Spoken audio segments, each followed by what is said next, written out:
Okay, so we've got a metric buttload of social reform movements that occurred from 1800 to 1848, and it's time to talk about. So if you're ready to get them brain cows milked temperance style, let's get to it. Okay, now really this video is just an extension of my videos on the market revolution and the Second Great Awakening. And that's because without those two massive society-changing developments, much of the social reform that I'm flapping my mouth hole about would not have occurred. So keep that tucked away in your brain folds, because it's important. Okay, so let's spend some time with these reformers and their multitudinous movements, and we'll start by considering new voluntary organizations that sought to change society and individual behavior, in most cases apart from government intervention. And there's no better place to begin than with the Temperance movement, which aimed to curb or eliminate the manufacture and consumption of alcohol. You see, according to some reformers, the main cause of the decline of American society during this time was Americans getting pickled on grandpa's old cough medicine, you know what I mean? Anyway, in 1826, middle-class clergy and businessmen founded the American Temperance Society, which aimed to reform drunkenness among working-class men. And so you got all those fancy schmancy wealthy middle-classers sitting around in their smoking rooms deciding that all those drunken working class chumps are the problem with America. Now, to be fair, drunkenness really was a problem among the working class since it often caused strain on their families, not to mention a decline in productivity in factories and other industrial type work. But even so, the temperance movement was largely a middle class movement aimed at the lower working class that was heavily influenced by the Second Great Awakening's emphasis on the evils of alcohol. Oh, and by the way, if you want Noteguides to follow along with this video and all my videos, check that link in the description. Anyway, the American Temperance Society grew rapidly until there were over 5,000 local chapters of the organization spread throughout the United States, though the majority of them were located in the North. Now, eventually, the work of this movement and others like it resulted in significant political ramifications. For example, many northern factory owners threw their support behind the temperance movement since they believed that the productivity of their factories would increase if the working poor were not constantly drunk off their ever-loving skunk. And so, with that kind of support, by the 1850s, a dozen states had passed prohibition policies which outlawed the production and sale of alcohol. Now, these measures were loudly rejected, especially by Irish and German immigrant laborers, but for the most part, they lacked the ability to vote and therefore had no way to challenge such policies. So instead, the Irish workers in Maine protested prohibition in the Portland Rum Riot of 1855. So thousands gathered outside the building where the Maine government was holding all the illegal alcohol, and fearing the restive attitude of the crowd, the mayor sent a militia which began firing into the crowd. It resulted in one death and many injuries, but the violent public outcry against such heavy-handed tactics forced Maine to repeal the prohibition law the next year. Okay, now the second social reform movement I want to mention here is the multiplication of mental hospitals. So prior to this period, people with mental health conditions were either criminalized or made to suffer social isolation because their problems were not understood. But here's where I introduce you to a lion of a woman named Dorothea Dix. So she got real agitated by the plight of mentally ill people, many of whom spent their lives in dirty and unsanitary prisons as if they were criminals, and so she got busy reforming this injustice. She traveled the country and spoke vehemently about the need to treat mentally ill people with dignity and care. And as a result, many state legislatures approved funds to build or refurbish mental hospitals where this misunderstood population could receive professional care instead of being punished for a condition they could not help. Okay, so now let's move on to another category of reform that got loads of traction during this period, namely abolitionism, which describes efforts to eradicate slavery in America. And again, you don't have to go that far to trace the roots of this movement to the strong anti-slavery rhetoric pouring forth from the anointed mouths of many Second Great Awakening preachers. Anyway, in the beginning, the cause of abolition was mainly taken up by Black Americans themselves. Free blacks in the northern states used all kinds of methods to attack the system, including lecture tours and assisting in the resettlement of runaway enslaved people and the publication of abolitionist pamphlets. And one of the most famous black pamphleteers during this period was our boy David Walker. He was all kinds of fiery and wrote essays like An Appeal to the Colored Citizens of the World, in which he argued for an immediate abolition of slavery, and if it was not done, then enslaved blacks would emancipate themselves by force. And such threats, not surprisingly, led many paranoid Southerners to clutch the ever-loving heck out of their pearls, since they were always on edge with the fear of slave rebellions. But also in 1833, free black women joined with white Quaker women to form the Philadelphia Female Anti-Slavery Society. It was a rare example of an interracial reform movement, and they organized boycotts of goods that were produced with enslaved labor, most notably cotton. Now, over time, many northern white folks joined the abolitionist cause as well, and probably the best example here is William Lloyd Garrison. And Garrison had precisely no chill regarding his abolitionist principles, and he channeled that lack of chill into what would become a very popular abolitionist newspaper known as the Liberator. In the paper, Garrison and his crew drew inspiration from black abolitionists like David Walker and argued for immediate emancipation without any compensation to be granted to slaveholders. But Garrison did not share Walker's commitment to violence and instead emphasized that even radical abolition needed to occur by persuasion, or to use the vocabulary of the era, moral suasion. Now, as a result of this flurry of abolitionist ground pounding, Southern legislators in Congress got real twitchy about this threat to their way of life. Therefore, they pushed to impose a gag rule in Congress that took all debate about slavery off the table for a period of time. And while that rule did stifle congressional debate on the issue, abolitionists outside inside the halls of Congress kept cranking up the volume on their dissent. And perhaps most eloquent of all dissenters was Frederick Douglass, who had escaped slavery in Maryland and settled in Massachusetts. In 1845, he published a memoir that told the story of his enslavement titled A Narrative Life of Frederick Douglass. And in it, he recounted with deep eloquence the brutality of his life under the enslaver's lash. And so, having publicly outed himself as a runaway, he migrated to Great Britain for 2 years, and while he was there, British abolitionists purchased Douglass's freedom. So he returned to the United States, and with his newly acquired freedom, gave thousands of hours of lectures and even published his own abolitionist newspaper, the North Star. Now, let me briefly tell you about the effects of abolitionist efforts, and there are two big ones. First, by 1820, all northern states had either abolished slavery or passed gradual emancipation laws, and by 1860, the North was entirely free of enslaved people. And such a development greatly increased the size of the free black communities in the North. But then the second effect was that southern states made efforts to impose even greater control over their enslaved populations. Now, to be fair, there was a relatively small abolitionist sentiment in the South that argued for gradual emancipation. However, their arguments were mainly motivated by the fear of slave rebellions like the Haitian Revolution and Nat Turner's Rebellion, and certainly not the dignity and humanity of enslaved blacks in their midst. But for the most part, southern abolitionists were dismissed and tighter restrictions on black rights were imposed. For example, states passed laws making it illegal to free enslaved people or to teach them to read and write, and prohibited marriage among the enslaved, etc. Okay, now let's talk about another big area of reform during this period, namely women's rights. Now, women played a significant role in the abolitionist movement. However, it was largely a male-led enterprise. And so that reality convinced some of these women that the only way they could actually give full expression to their talents for reform is if they had equal rights with the menfolk. And this movement erupted in full force in 1848 when Lucretia Mott and Elizabeth Cady Stanton organized the Seneca Falls Convention with the express purpose of organizing for women's rights. And under their leadership, the convention drafted a document codifying their desires known as the Declaration of Sentiments and Resolutions, which was cast in the form of the Declaration of Independence and said this: "We hold these truths to be self-evident, that all men and women are created equal." Oh, you saucy ladies. Anyway, it goes on to list the grievances of women against society that has repeatedly disenfranchised them and treated them as second-class citizens. Now, their efforts wouldn't bear the fullness of its fruit for another 70 years or so, but this was the first time when women planted their flag in the ground and refused to give up what was rightfully theirs. And although this first iteration of the women's rights movement was born out of the abolitionist movement, the call for women's rights was still during this period focused on white women's rights. Okay, the last category of reform you need to know about is a couple of significant movements toward religious reform, and that came in two distinct flavors. The first flavor was the multiplication of various utopian societies. Now, by definition, a utopian society reflects an impulse to reform society not by directly engaging existing social structures, but by creating societies entirely separate from the wider culture, and I'll give you two examples. First was the Brook Farm Community, which was founded in 1841 by George Ripley in Massachusetts. And his effort was to create an experiment in socialist living that was influenced by French socialism. The idea was that class division was tearing apart the fabric of society, and therefore in the Brook Farm Community, Ripley abolished class structure and each member contributed the work that they were most interested in doing. Additionally, the community promoted equality between men and women while focusing heavily on education and the enlightenment of the mind of its members. But as it turns out, grand ideals still cost money, and because the community was never able to become financially viable, it closed only 6 years after it began. But then a more successful attempt at utopia was the formation of the Oneida Community in 1848. Now, its founder was a New York man named John Humphrey Noyes, who himself experienced a profound Christian conversion under the preaching of Charles Finney. And Noyes developed a novel belief that Jesus Christ had already returned to earth in the first century, and therefore Christians were able to usher in the perfection of the kingdom of God on earth. In light of that, all members of the community surrendered their property to the community and were encouraged to practice complex marriage, which meant that any consenting adult could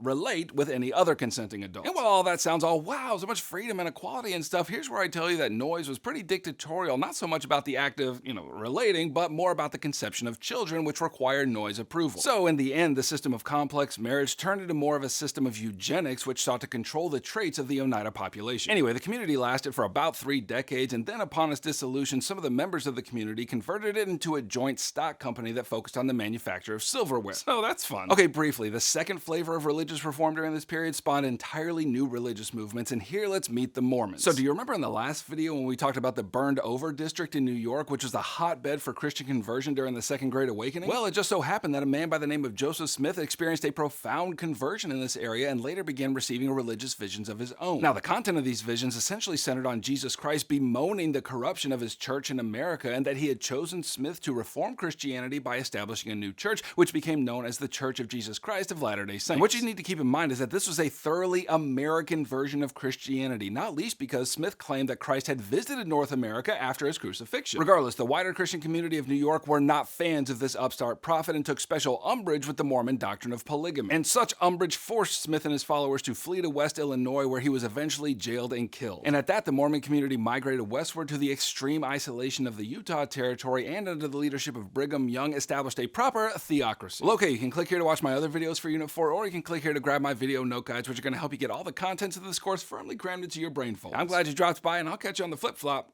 Heimler out.